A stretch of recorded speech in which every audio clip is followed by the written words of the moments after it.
63వ సర్గము మధువన విధ్వంస వార్తను విని సుగ్రీవుడు హనుమదాదుల వలన కార్యము సఫలమైనట్లు భావించుట. వానర ప్రభువైన సుగ్రీవుడు తనకు సాష్టాంగ ప్రణామములను ఆచరించుచున్న దధిముఖుని జూచి ఆందోళనపడినవాడై ఈ విధముగా పలికెను. లెమ్ము లెమ్ము, ఎందువలన నీవు నా పాదములపై బడితివి? నీకు అభయమునిచ్చుచున్నాను. విషయములనన్నింటినీ విపులముగా దెలుపుము. ఓ దధిముఖుడా, ఎందులకు తత్తరపడుచుంటివి? నీవు చెప్పదలచుకునిన హితవచనములను నుడువుము. మధువనము భద్రముగనే యున్నదిగదా, వినగోరుచున్నాను, తెలుపుము. మహాత్ముడైన ఆ సుగ్రీవుడు దధిముఖుని ఓదార్చెను. మిక్కిలి బుద్ధిశాలియైన అతడు లేచి నిలబడి ఇట్లనెను. ఓ రాజా, నీ తండ్రియగు వృక్షరజస్సుని కాలమునను నీ అన్నయైన వాలిపాలనమునను నీ ప్రభుత్వమునందును ఇంతవరకు మధువనమును యథేచ్ఛగా భక్షించుటకు ఎవ్వరికిని అవకాశమే లేకుండెను. ఈనాడు వానరులు ఆ వనమునందలి ఫలాదులను భక్షించి దానిని భగ్నమొనర్చిరి. నేనును తోడి వనపాలకులను వారిని అడ్డుకొంటిమి. కాని వారు మమ్ములను లెక్కసేయక ఆనందముతో ఫలములను భక్షించుచు మధువులను సేవించుచున్నారు. ఈ వనపాలకులు ఆ వానరులను మిక్కిలి భయపెట్టుచు వారించినను వారు వీరిని లక్ష్యపెట్టక ఫలములను తినుచు మధువులను త్రాగుచునేయున్నారు. కొందరు వానరులు త్రాగగా మిగిలిన మధువులను అచటనే పారబోయిచున్నారు. మరికొందరు భక్షించుచున్నారు. వారందరునూ తమను నివారించుచున్న వారిని కనుబొమల నెగురవేయుచు హెచ్చరించుచున్నారు. ఈ వనపాలకులు సంభ్రమముతో ఈ వనమును విడిచివెళ్ళుడు అని వారిని వారించుచుండగా ఆ వానరశ్రేష్ఠులు క్రుద్ధులై వీరినే చావగొట్టి తరిమివేసిరి. ఓ కపిరాజా, పిమ్మట అంగదాది ప్రముఖ వానరవీరులలో పెక్కుమంది క్రోధావేశముతో కన్నులెర్రజేసి మనవన పాలకులను తరిమికొట్టిరి. ఆ వానరులలో కొంతమంది మనవారిని చేతులతో చరచిరి. మరికొంతమంది మోకాళ్లతో క్రుమ్మిరి. ఇష్టము వచ్చినట్లుగా లాగుచు చిత్తుగావించి ఆకాశము దేవమార్గము ను జూపిరి. నీవు రాజువై పరిపాలించుచుండగా వీరులైన మన వన రక్షకులను వారు హతమొనర్చిరి. మీదు మిక్కిలి వారు విశృంఖలముగా మధువనమును పూర్తిగా పాడుచేసిరి.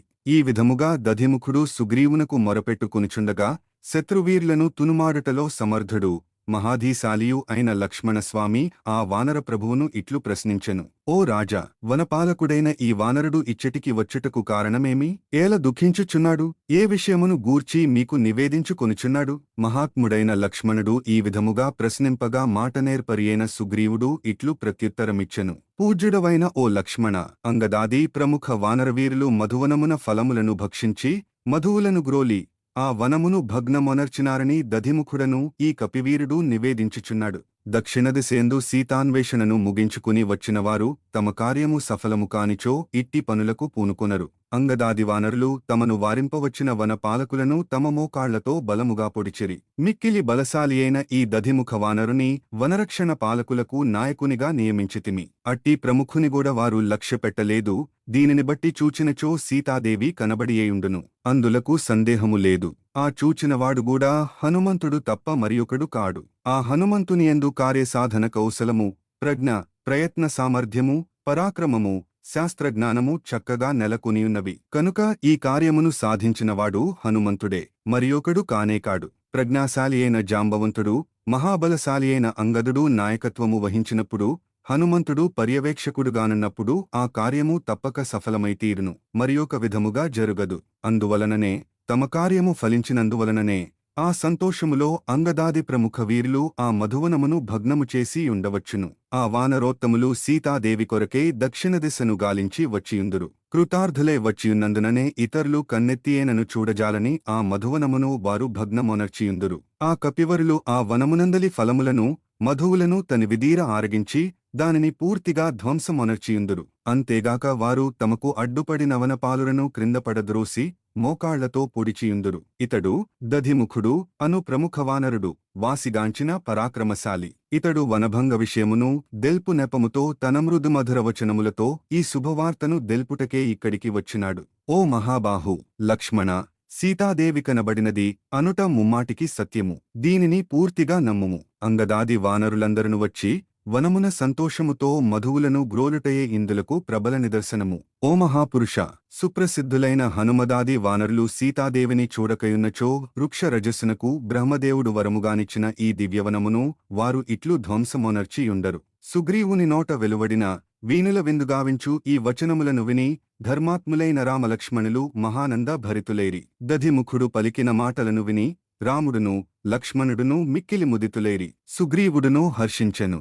సుగ్రీవుడు, కృతార్థులే వచ్చిన ఆ వానరులు వనమునందలి ఫలములను మధువులను సేవించుట నాకు సంతోషదాయకమే అని వనరక్షకుడైన దధిముఖునకు ప్రత్యుత్తరమిచ్చెను. మామా, ఈ శుభవార్తను తెల్పినందులకు నీయడ ప్రసన్నుడనైతిని. కార్యమును సాధించుకుని వచ్చినందులకు వానరుల చర్య, మధువనమును ధ్వంసమొనర్చిన చర్య సహింపదగినదే.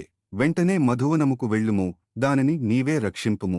హనుమదాది వానర ప్రముఖులనందరినీ శీఘ్రముగా ఇచటికి పంపుము. సింహపరాక్రములైన హనుమదాది వానరులందరూ కృతార్థులై విచ్చేసిరి. వారినందరినీ జూచుటకును, వారి నోట సీతాన్వేషణ ప్రయత్న విశేషములను వినుటకును నేను రామలక్ష్మణులను మిక్కిలి కుతూహలపడుచున్నాము. కార్యము సఫలమైనందున ప్రీతితో విపారిన నేత్రముల ద్వారా తమ సంతోషములను ప్రకటించుచున్న రాజకుమారులగు రామలక్ష్మణులను వానరరాజైన సుగ్రీవుడు గాంచెను.